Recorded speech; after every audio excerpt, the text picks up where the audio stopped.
Hey everyone, welcome back to Without Code. This is Ashton again.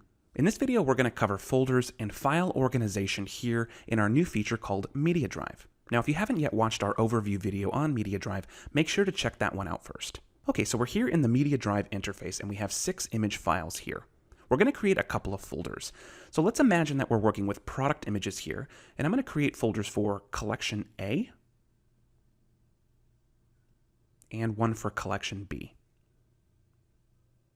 Perfect. We can now see these folders in our list with the image files, and if we wanted to clean this up, we can move the image files into the collection folders.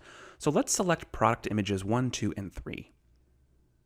And we can move these into collection A. And we can see that when these images are selected, new options appear up here to copy, move, or delete these images. So for now, we'll click Move. We'll select the destination folder. We can confirm the destination folder in the box here below, and then click Move. And there we go. And we can click here to reload our storage. And just like that, if we click into Collection A, we can see our collection folder has been filled with our first 3 images. So now let me click back to the main folder, and let's select the other 3 images. And back to our copy, move, or delete options. Again, these are pretty self-explanatory. We just used the move option for product images 1, 2, and 3. If we now copied our remaining images to a folder, they would remain here as well. So the files would exist in 2 locations. And then deleting, of course, is just what you think. And you'll notice when I click delete, that in this window it asks me to type delete all. Now this extra step ensures that things don't get deleted accidentally. Let me jump into our Collection A folder again. And now I'm going to create 2 new subfolders called Hats and Shoes.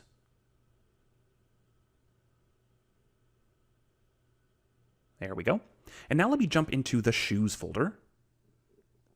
And I'm going to create 2 new folders called Running and Casual. And now let's click into the Running folder. Now, of course, this folder is empty, but I wanted to show you something. If we look at the navigation bar up here, we will see Media Drive and then Collection A, Shoes, and then Running. Now, this navigation bar shows the hierarchy of folders in a breadcrumb format, so we can immediately understand where we're at within Media Drive.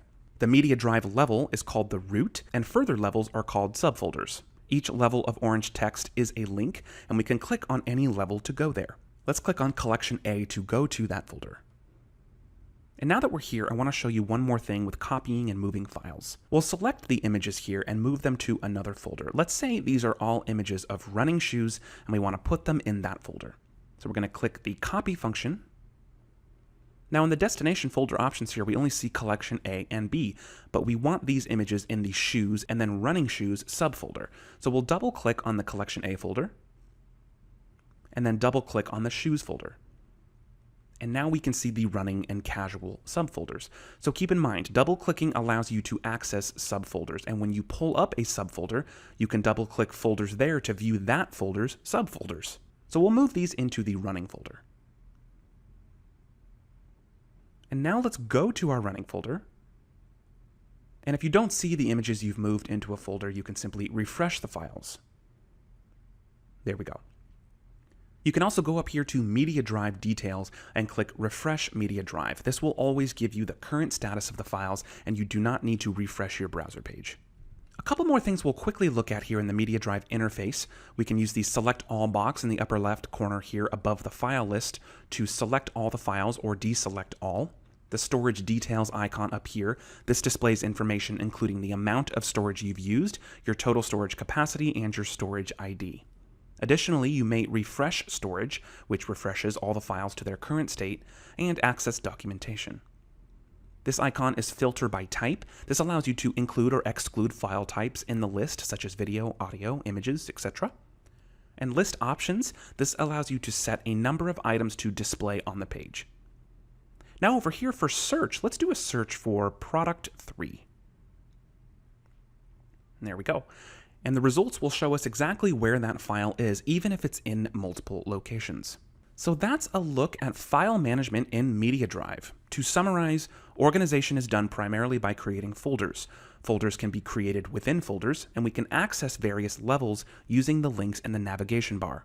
Files can be copied or moved as needed from location to location, and when we need to use any item somewhere else, like in a gallery widget, a self-hosted video, etc., we just grab the link for that item and paste it. As we mentioned in the first video, direct links are always ready to use without any modification. So thanks so much for joining me, and welcome to Media Drive. We hope you like this new feature and find it useful. If you have any additional questions or issues, don't hesitate to reach out to our support and we'll be more than happy to help out. Thanks again, and I'll catch you in the next video.